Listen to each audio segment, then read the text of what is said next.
외로운 양치기 소년, 문경보의 외로워서 그랬어요 중에서.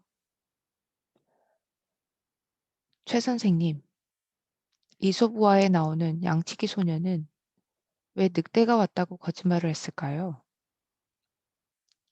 왜 생뚱맞게 이런 이야기를 하냐고요? 조금만 마음을 가라앉히고 제 말 좀 들어주시겠어요? 어쩌면 우스꽝스럽게 들릴지도 모르겠지만 거짓말이란 게 용기와 지혜가 있어야 할 수 있잖아요. 그러니까 아이들이 거짓말을 하기 시작한다는 것은 사실 그만큼 성장했다는 증거로 볼 수도 있겠죠.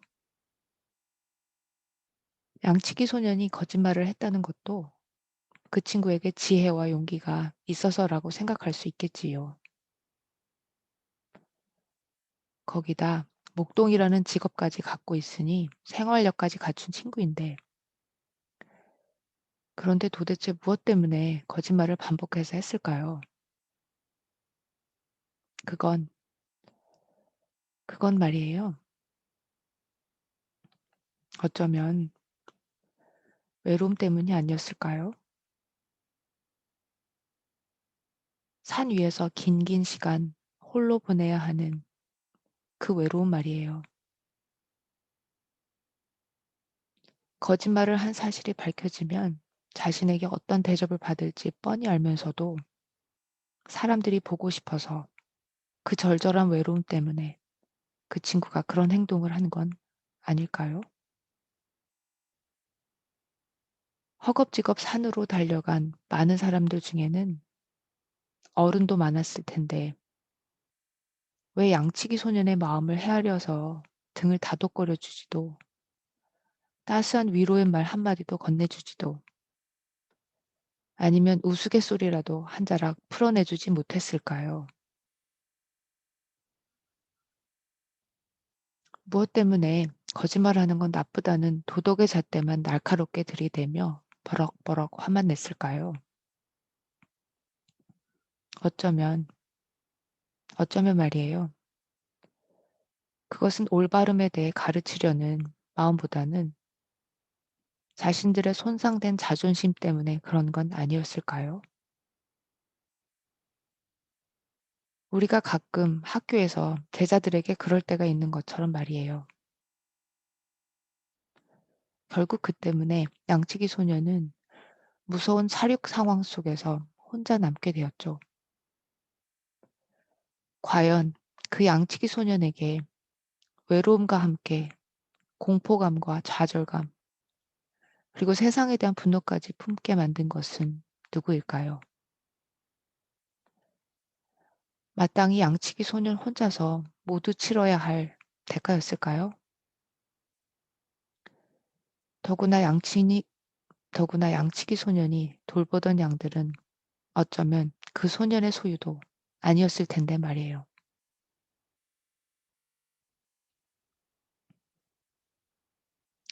최 선생님,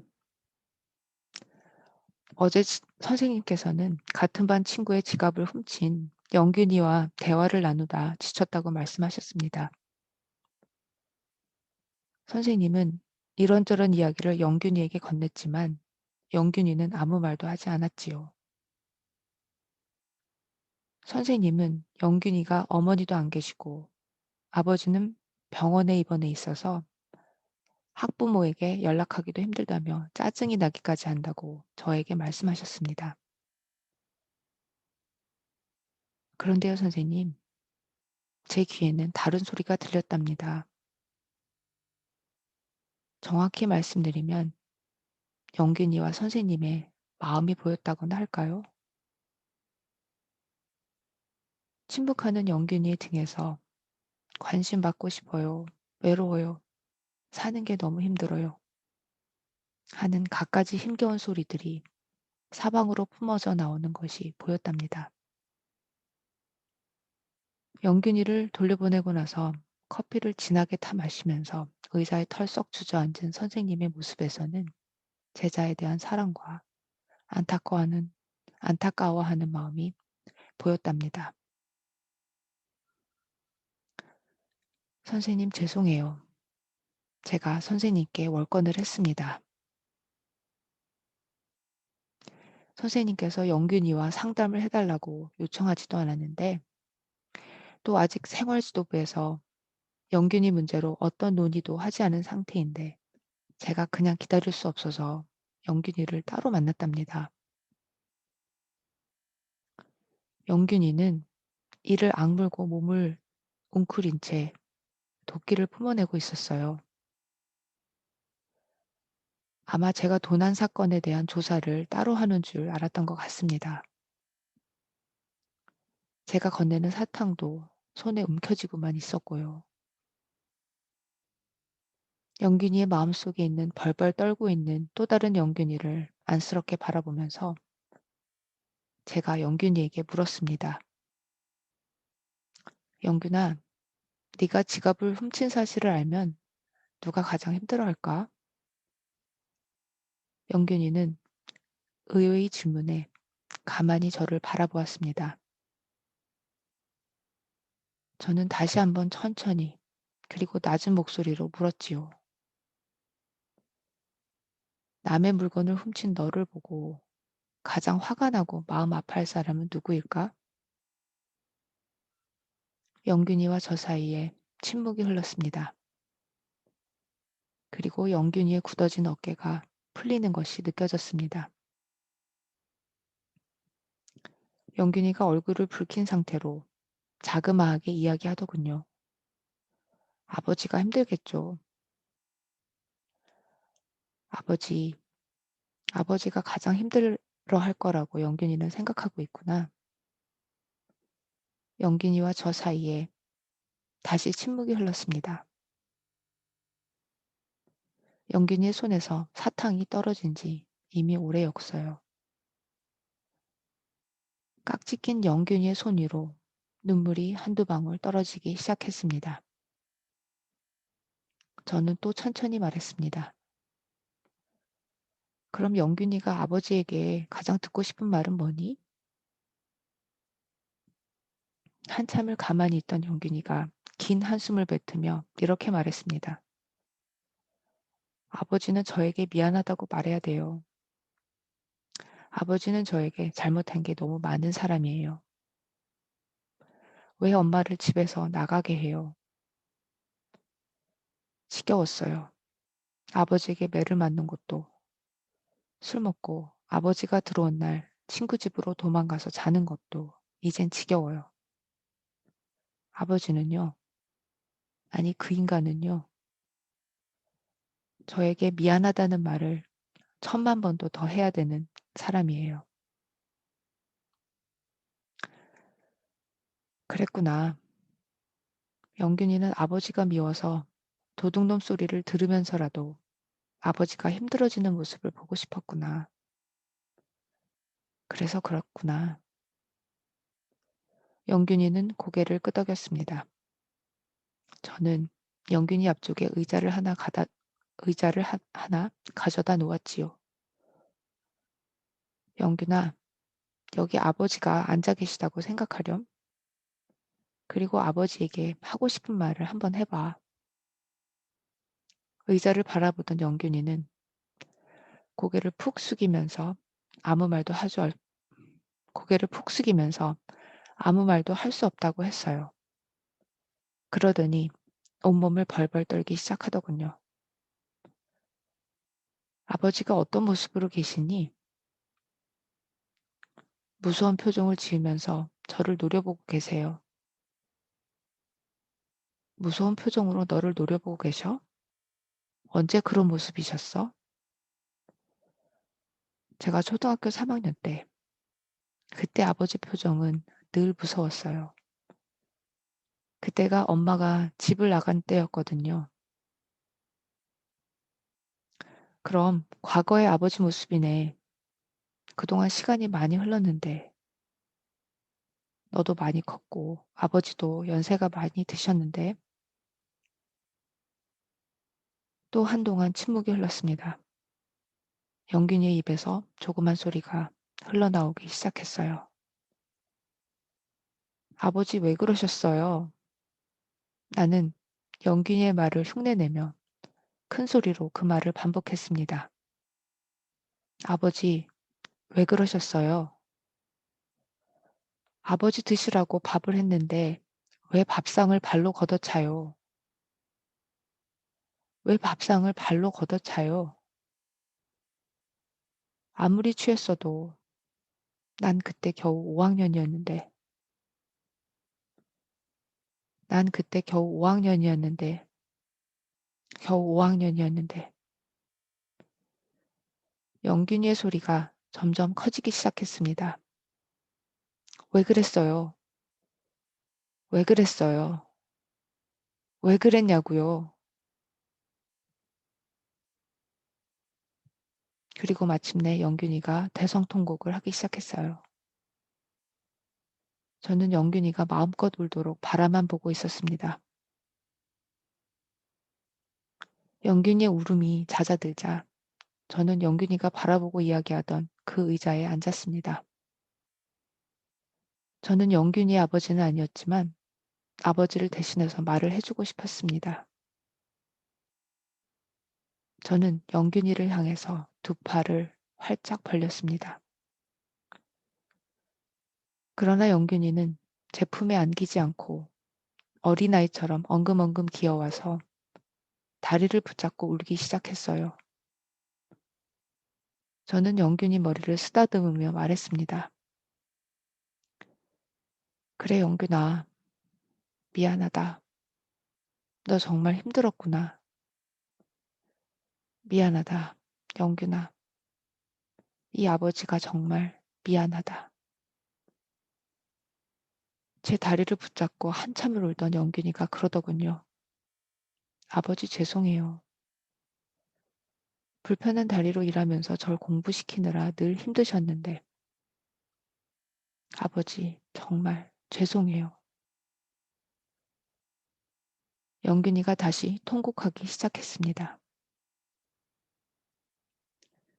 그랬구나. 영균이는 아버지가 무섭기만 해서 말을 못한 것이 아니었구나. 아버지 다리가 불편해서 힘든 일이 있어도 아버지가 힘들어할까 봐 아무 말 못하고 꾹 참았구나. 그건 우리 영균이 탓이 아닌데. 미안하다 영균아 미안해. 네가 그렇게 힘든 줄 아버지는 정말 몰랐다. 미안하다. 미안하다. 영균이는 소처럼 붉은 울음을 울기 시작했어요.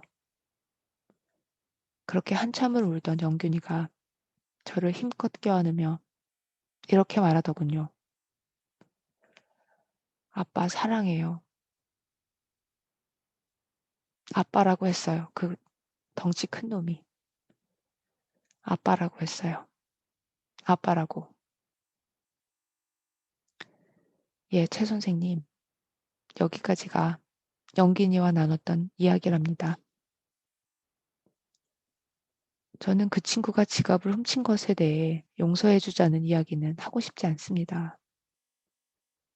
오히려 교칙에 따라 절차를 거쳐 정확하게 처벌하기를 바랍니다. 그러나 그 친구의 마음에는 계속해서 귀를 기울여 줄 수 있으면 좋겠습니다. 선생님과 저는 그래도 이 땅에서 스승이라는 소리를 듣고 사는 사람들 아닌가요? 영균이와 같은 친구들을 더 이상 외로운 양치기로 만들어서는 안 되는 그런 자리에 있는 사람들 아닐까요? 그리고 말입니다.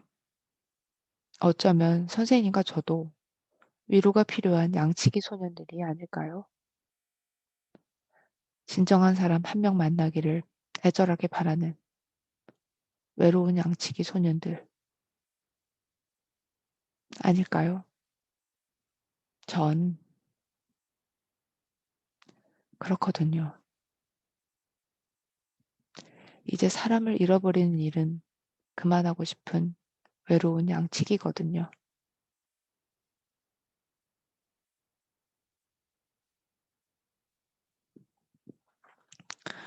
그다음 책을 읽어보겠습니다.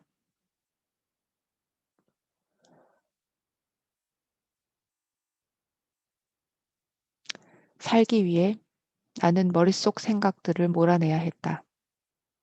황은정의 무빙 세일 중에서.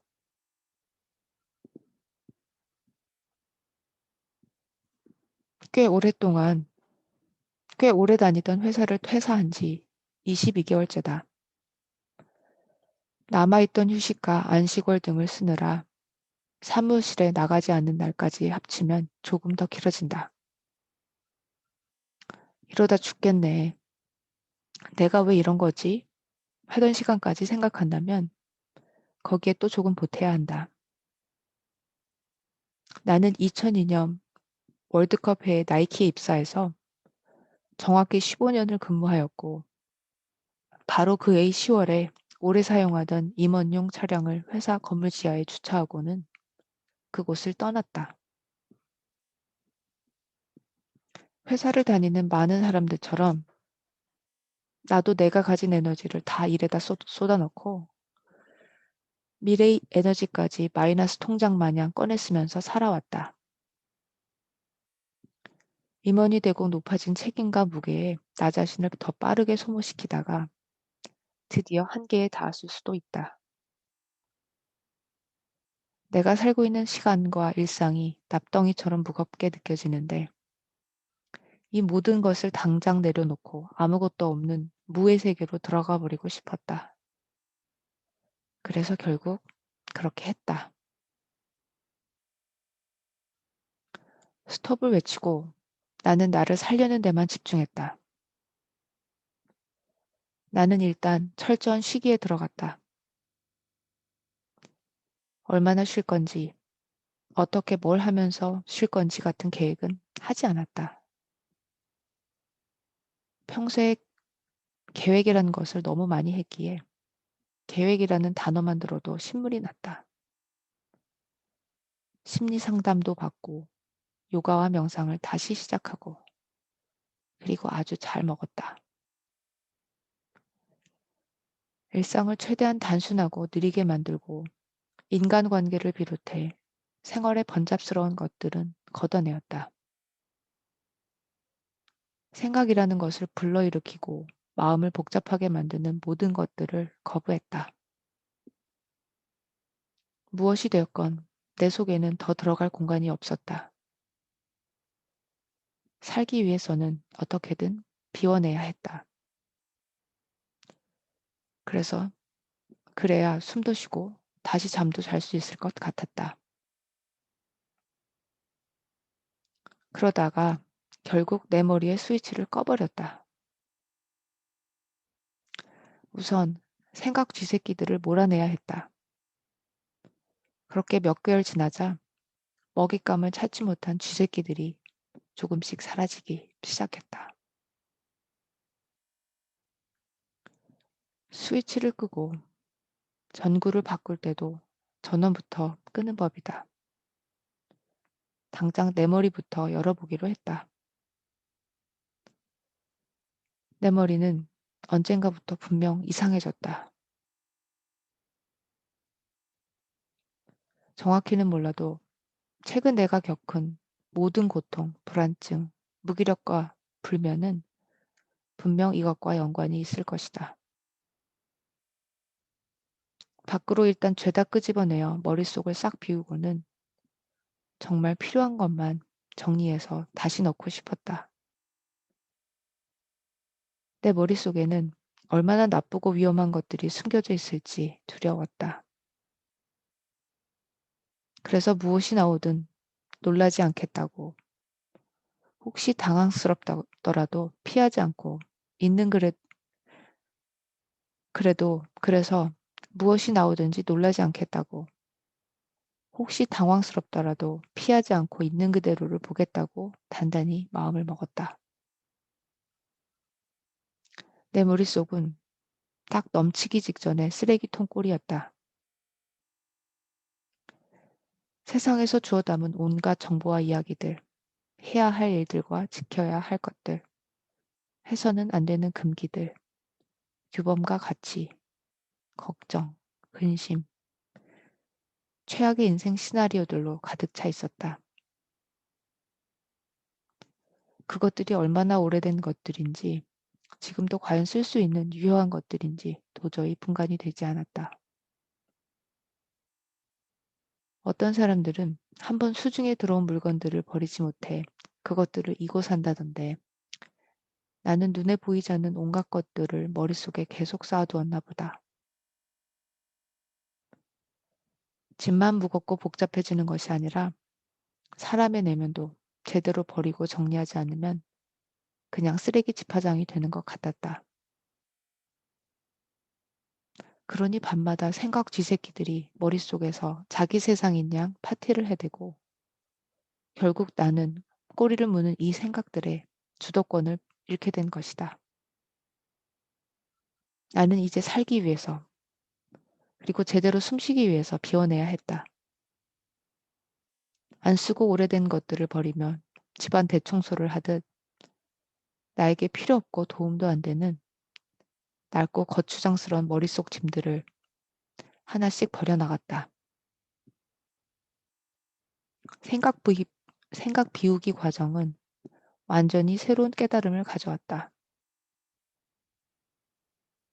내가 언제부터 이런 생각을 해왔지? 이 걱정을 내가 왜 하고 있는 거지? 진짜 불안해할 만한 일 맞아? 진짜 불안해할 만한 일 맞아? 제대로 생각도 안 해본 이런 가치관에 여태 매여 살았던 거야? 누가 이렇게 해야 한다고 말했지? 이렇게 안 하면 왜 안 되는 거였을까? 열심히 살고 있다는 맹목적인 믿음에 기대어 살았다가 비로소 그 최면에서 깨어난 것 같았다. 그렇게 열심히 살고 풍족해지고 성공했으면서도 내가 만족감을 느끼지 못한 이유를 알 것 같았다. 나는 중요한 것을 놓치고 있었다. 새로운 질문들도 떠올랐다. 무엇을 비우고 무엇을 남길지, 무엇을 비우고 무엇을 남길 것인지, 왜 그러한지. 나는 이제 어떤 것에 기댈 것인지 등등 바로 대답할 수가 없었다. 이제, 이제껏 내가 나의 생각이라는 것을 사용하지 않고 급한 대로 머릿속의 생각과 지식과 의견을 꺼내어 그것들로 오래 살아왔던 탓이다. 자기주도 학습을 게을리한 자들은 도와주는 이가 없고 시스템이 사라지면 이렇게 멘붕에 빠진다. 그래서 가장 어렵고 또 중요했던 과정은 남의 생각을 잊어버리는 것, 낡거나 유효하지 않은 생각, 도움이 되지도 좋아하지도 않는 이야기들을 제거하는 것, 그 대신 나의 진짜 생각과 목소리를 끄집어내는 것이었다. 내면이 들끓었다. 내 속에서는 불꽃놀이 같기도 하고 전쟁 같기도 한 시끌벅적한 상태가 이어졌다.